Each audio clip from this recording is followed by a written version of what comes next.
ఘన స్వాగతం. 9th class teacher అయిన నేను మా స్టూడెంట్స్ తో కలిపి భావోద్వేగాలతో, వీడ్కోలుతో, అభిమానంతో, చిరునవ్వులతో సందడి చేయిస్తున్నాం. మరెన్నో వీడ్కోలు జరిపే వేదిక కావాలి.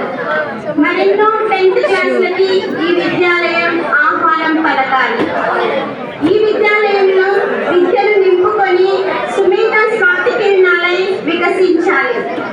మీ కళల ప్రపంచంలోకి అడుగు వేసి తీపి జ్ఞాపకాలకు